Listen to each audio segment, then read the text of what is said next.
Hey, this is Eric with Twin Peaks Worldwide. I'm here with Dana Ashbrook, also known as Bobby Briggs. How you doing today, Dana? I'm good, man. How are you? I'm doing all right. The fans are just livid about what's going on, and we're loving the community is coming together with a lot of optimism right now. We're really glad that you could be here with us. So thank you for that. Hey, man. Thank you guys for taking the reins on this thing and really jumping aboard and trying to make this all happen. It's such a crazy thing, Been waiting so long for it. It seems like 6 months we've been waiting since we heard, and then to just get a big scare like this. So it's been pretty intense for everybody because we've all been really excited about it. As everyone has been that knows about Twin Peaks. I'd say it's kind Yeah, of down. Just yeah, for sure. It's been pretty intense for sure. where were you and when did you find out that the show is actually coming back? How did you find out? Uh, I found out on Easter, just like everybody. I think I got a text from Cheryl Lynn, maybe, and then I talked to David, and I just got the straight situation, and it was pretty dire at that point. I thought it was pretty much going to be done. I didn't know what was going on, and so I felt like it was over, kind of.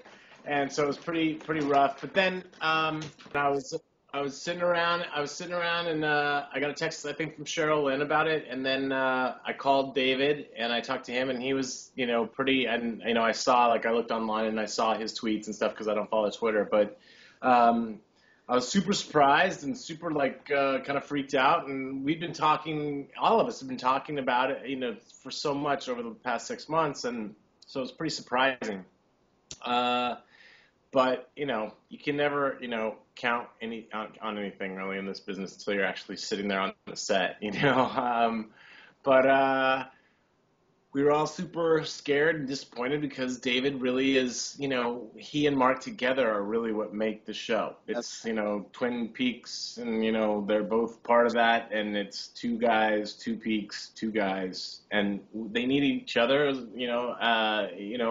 on the show as much as we need them, and, it's one big community, that's the way I feel about it. So, I hope that they can get it all worked out at Showtime and I'm trying to all that understand stuff. from his tweet. It seemed like a financial issue. I'm not really sure, but I feel like us as fans would definitely be more than willing to crowdfund it. And I don't know if David would consider that as an option. Obviously, we can't speculate on that, but I, Yeah, I I think have no idea. I don't even think that that's even on the table. I think, uh, God, I mean that's an amazing thing, but I just don't know if that even is going to be a possibility. I don't know where the property's ownership lies. I mean, I know that CBS owns the whole thing, but I don't know who owns the new scripts. I don't know any of that stuff. So, I mean, that would be an amazing idea, but God,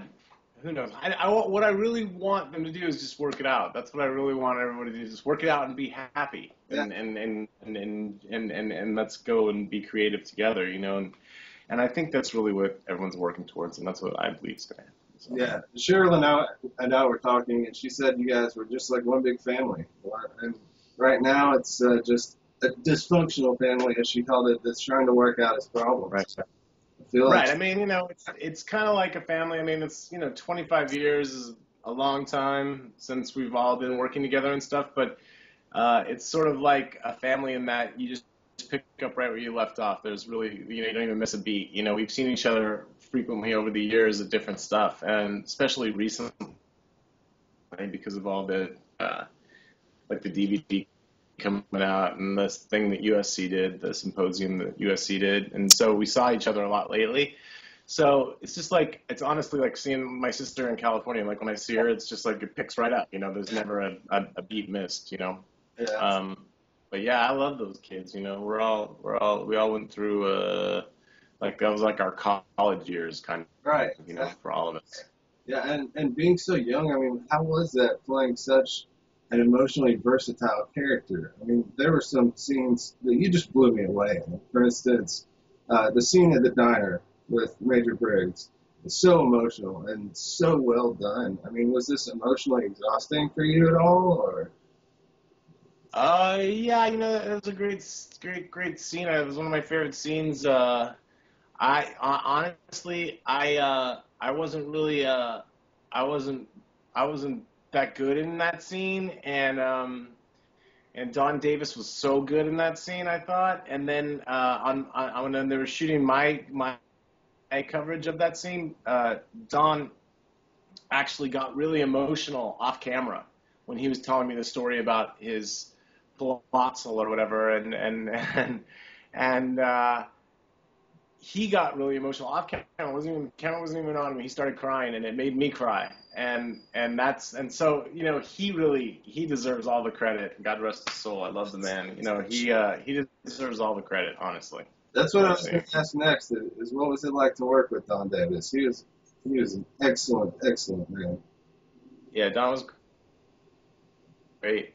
Don's a great guy. He was a great guy. I was really sorry when he passed, and he was like a true actor, real well trained actor, and had a really interesting past, and was a great artist. He did a lot of this sort of pointillism artwork. He gave me a couple of his pieces, and he's great. He's a great guy. He was a great guy. I really miss him, and it's like you lose touch with people over the years, but then you touch base with them over the years also, and that's how we've sort of all been. We've been sporadically in touch over the years, and so it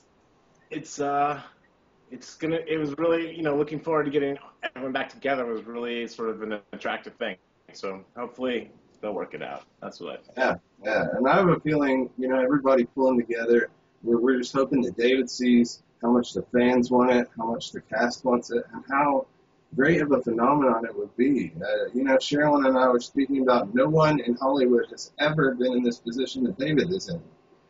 There's nobody's had this leverage to the point to where the networks are willing to come to him to do this, and I feel that it could work out in his favor. Yeah, I don't know about all that stuff, man. All that stuff is beyond me. Right. Honestly, so beyond me. But hopefully they can come to terms or whatever it is the problem is. I really don't think that it can't be that hard to make a deal, right? I mean, come on. Yeah. It's just a little art project for them. That's all they got to do is put a little money into it. The politics of bureaucracy, I guess. Yeah, stuff that I don't really get involved in, honestly. Right. And that's probably a good thing because we'd all go crazy. Yeah, right. So true. All right, Daniel. Well, thank you for your time, and we really appreciate you speaking with us. Anytime you want to get in touch with us, if any of the fans reach out to you for Q&A, if you need anything, just reach out to us, and we're free.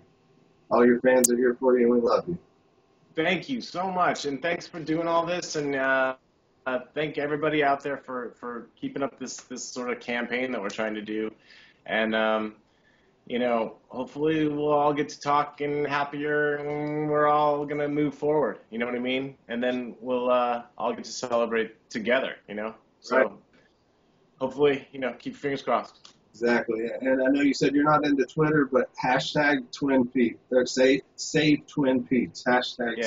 Hashtag Save Twin Peaks. And you guys can follow me on Instagram. Dana Ashbrook on Instagram is my thing. I don't do Twitter, but awesome. That's what I do. Thanks so much, Dana. Okay, Eric. Take it easy, brother. Good one, buddy. See you, man.